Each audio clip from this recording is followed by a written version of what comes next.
तो स्टूडेंट इसमें क्वेश्चन और देखते हैं यहाँ पर प्रथम सिद्धांत से। तो log x का, अब log x का अवकलन कैसे होता है? तो स्टूडेंट ये चीज़ तो हमको क्लियर है कि अगर इसका डेरिवेटिव करोगे log x का तो ये होता है 1/x होता है। ठीक है, प्रथम सिद्धांत से आपको सॉल्व करना है। तो यहाँ पर आपको इस ऐसे तो ये कर लोगे। ठीक है, ये e पावर x कैसे आएगा तो इसको बताते हैं प्रथम सिद्धांत से। और एक यहाँ पर ध्यान देते हैं, इसके जैसे क्वेश्चन कितने बनेंगे। देखिए बहुत तरीके से बन सकते हैं।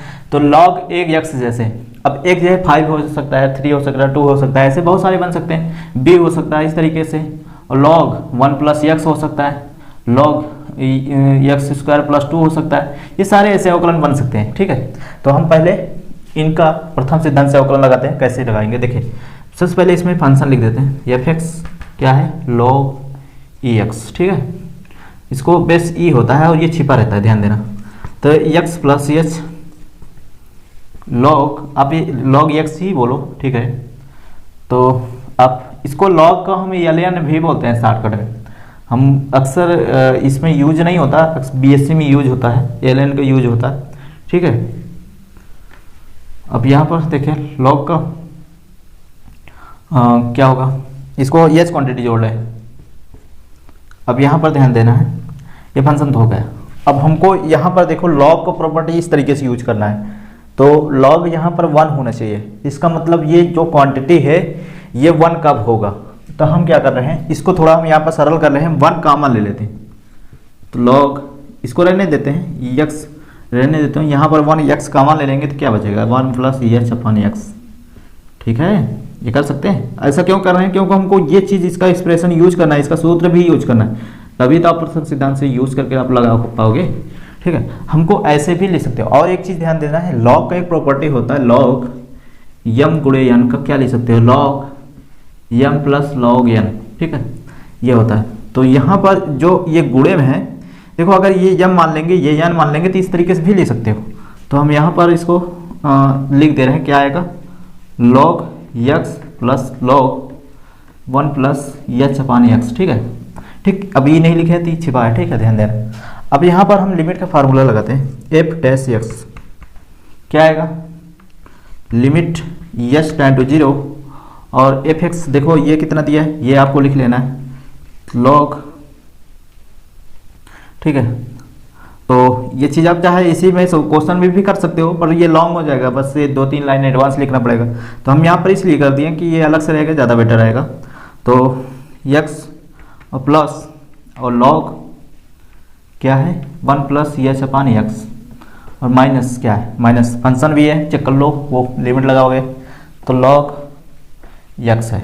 ठीक है, और बटन क्या है, h, यही है ना। तो यहाँ पर देखो ये दोनों कैंसिल हो रहे हैं, यहाँ पे सी है, ये कैंसिल हो जाएंगे। अब यहाँ पर सिर्फ यही बचेगा, तो इसको हम लिख रहे हैं लिमिट h → 0 और log 1 + h/x, और नीचे h है।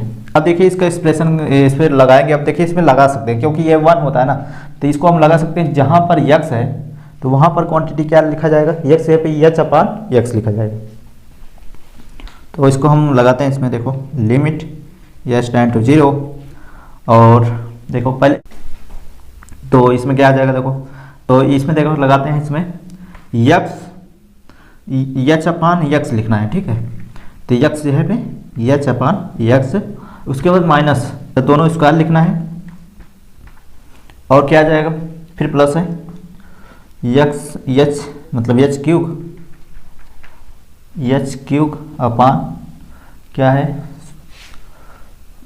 यहाँ पर देखो इसको पूरे बटे 3 भी है, तो जब इनका यूज करोगे तो ये 2 भी लिखना है, ध्यान देना।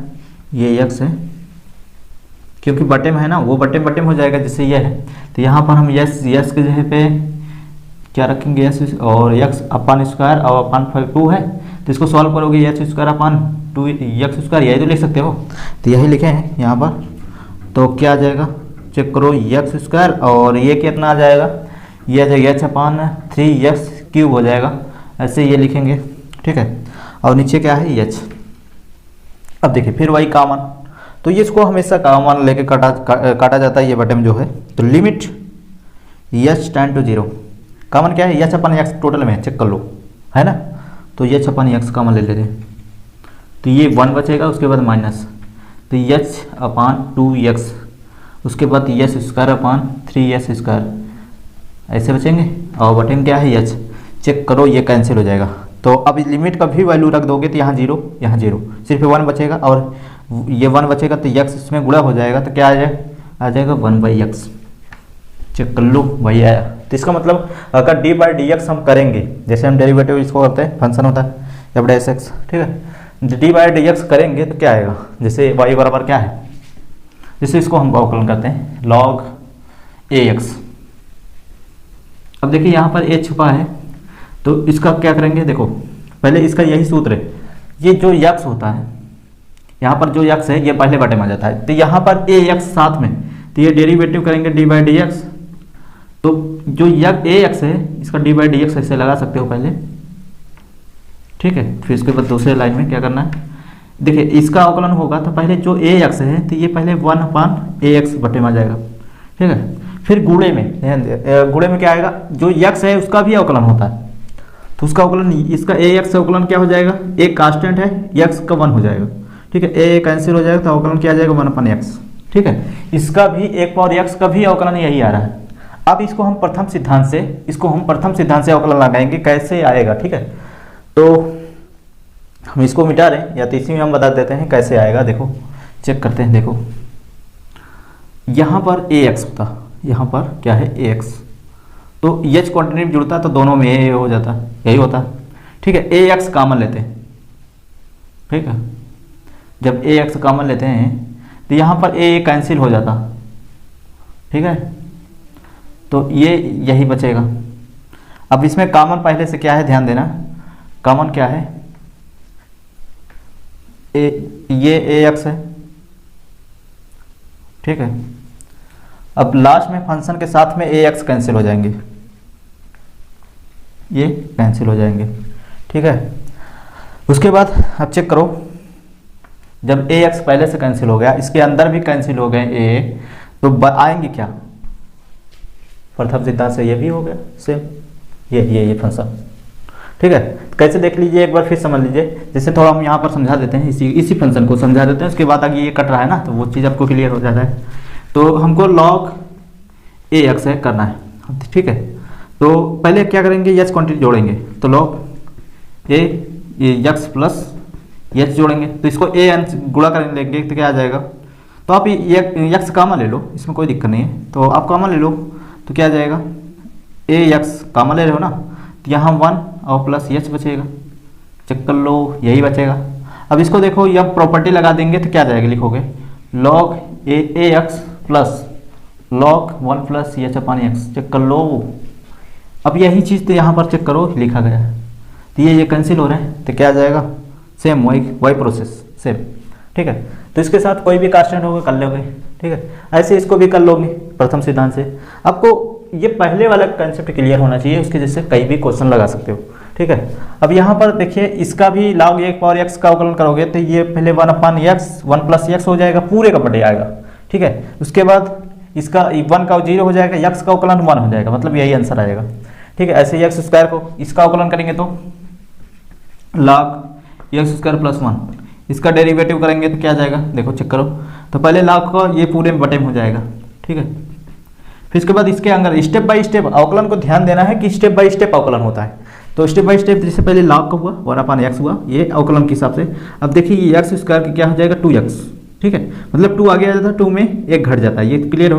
और कांस्टेंट का अवकलन क्या होता है, 0 होता है ना, तो ये क्या आ जाएगा 2x/x² प्लस 1, ठीक है। अब 0 कैसे हुआ, कांस्टेंट का अवकलन 0 कैसे हुआ, आप ये पढ़े होंगे कि ये भाई ये इसका होता है 0 होता है, ठीक है। ये 0 कैसे होगा, बोलो कैसे हो रहा, देखिए आपको अगर नहीं क्लियर होंगे तो ये समझा देते हैं कैसे होता है। अब इसमें आप जो चीज 1 है तो ऐसे भी लिख सकते हो ना, x/0, क्योंकि किसी का घात अगर 0 होता है उसका मान 1 हो सकता है, 1 × 1 लिख सकते हो। अब देखिए ये अवकलन का सूत्र वही लगेगा, d/x, 0 आगे आ गया, 0 में 1 घटेगा, सोचो 0 जब किसी चीज़ से गुणा होगा तो क्या आ जाएगा, पूरा 0, तो इसलिए ये d/dx जो होता है कांस्टेंट का अवकलन 0 कर दिया जाता है, क्योंकि उसमें जो फंक्शन देखिए डेरिवेटिव जो होता है, ये लिमिट जो है प्रथम सिद्धांत ये फंक्शन के लिए ही लागू है, कांस्टेंट के लिए नहीं लागू है।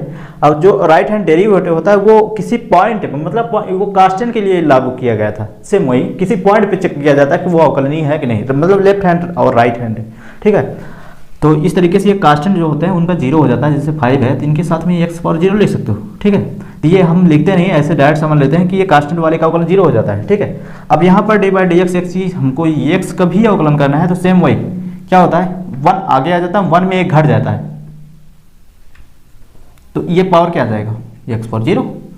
तो जब 0 आ जाता है तो उसका वैल्यू क्या आ जाएगा, 1, ठीक है। तो ये कैंसिल हो जाएगा, इसका पावर 0, तो ये 1 आ जाएगा। तो इसलिए x का अवकलन 1 होता है और कांस्टेंट का अवकलन 0 होता है, ठीक है। और इस तरीके से एक पावर x का और कोई भी फंक्शन है। अब यहाँ पर एक चीज़ यहाँ पर थोड़ा ध्यान देना है, अगर मान लेते हैं एक पावर x होता तब इसका अवकलन क्या होता है, ठीक है। एक पावर x का अवकलन होता है। अब ध्यान दिए, एक पावर x तो इसके पहले फंक्शन पढ़े थे, याद होगा इस तरीके से। तो इसका देखो, इसके बराबर एक सूत्र होता है, वो सूत्र आपको याद रहे, मतलब ये सूत्र मतलब अवकलन नहीं होता, बल्कि इसके बराबर कुछ सूत्र होते हैं। क्या होते हैं, log EA, सॉरी ये उल्टा होता है, AE होता है, ठीक है, और log x होता है। अब ध्यान दीजिए थोड़ा, अब इसका देखिए, चाहे आप इसको अवकलन करो चाहे इसका अवकलन, तो कहीं कहीं ये मिस्टेक करते हैं स्टूडेंट अक्सर, क्या कि d/dx हम करते हैं तो किसी क्वेश्चन में क्या होता है कि ax का अवकलन होता है, किसी क्वेश्चन में ऐसे लिखा रहता है 1/x log e power x, ये लिखा रहता है, ठीक, e पावर सॉरी AE होता है, ये होता है, ये सही भी है, ठीक है। और कहीं पर इसके जो है सिर्फ यही लिखा जाता है। देखो हम दोनों को बता रहे हैं कैसे होता है, आप ये इसका अवकलन करोगे तब भी यही आएगा। पहले ही देखो ये सूत्र होता है, और देखो इसके बराबर देखिए कैसे आया, इसके बराबर हम ये चीज़ लिख सकते हैं। अब देखिए इसमें अगर अवकलन करेंगे, इस चीज़ को अवकलन करेंगे AE और log EX, तो अवकलन के सिर्फ फंक्शन का अवकलन होता है। यहाँ पर अवकलन डेरिवेटिव क्या है, अवकलन फंक्शन को होता है, मतलब कोई फंक्शन है। यहाँ पर अगर चेक करो इसमें कोई फंक्शन नहीं है, एक पावर E क्या है, मतलब बेस A है, तो इसका जो ये क्या है कांस्टेंट है, डेरिवेटिव किसका होगा, सिर्फ है log d/dx log EX, तो इसका डेरिवेटिव क्या हो जाएगा log AE, और इसका अवकलन 1/x। चेक करो ये दोनों सेम है, मतलब इसके बराबर ये भी लिख सकते हो, ठीक है। कहीं कहीं क्वेश्चन आंसर में क्या होता है, आंसर में कहीं कहीं आंसर में ऐसे भी दिया रहता है, कहीं कहीं आंसर में ऐसे भी दिया रहता है, मतलब समझा देते हैं इसको। कहीं पर आंसर में ये होता है एक पावर x होता है, कहीं पर आंसर में ये दोनों होता है, मतलब अगर ये आंसर है तो इसके जगह पे ये भी ले सकते हो, इसके जगह पे ये भी ले सकते हो, तो दोनों सही हैं। तो यहाँ पर ये ध्यान देना है, इसके बराबर ये होता है और इसमें देखिए ये कांस्टेंट हो जाता है, अवकलन इसका होता है, तो यही आएगा। तो मतलब ये आपको चाहे सूत्र लिखो। अब देखिए इसमें अगर इसका प्रथम सिद्धांत से लगाओगे तो प्रथम सिद्धांत से आपको लगाने के लिए आपको ये कन्वर्ट करना पड़ेगा, पहले ये सूत्र इसके बराबर ये हल करना पड़ेगा, मतलब लिमिट में जो मान रखोगे तो यहाँ पर जो लिमिट रखोगे log AE, ये चीज़ से हमसे कोई मतलब नहीं रहेगा, लिमिट फिर यही इसका निकालना होगा, इसी के अकेले लिमिट निकालना होगा, ठीक है। प्रथम सिद्धांत से निकालना है तो इसका अगर ध्यान देना है तो मतलब इसका अगर लगाना है तो इसके बराबर ये लिखना है, तो उसके बाद इसका अकेले जो अभी निकाले हैं वही कंसेप्ट इसमें लगा देना है, ये चीज़ कांस्टेंट हो जाएगा, ठीक है। हम नेक्स्ट क्वेश्चन देखते हैं।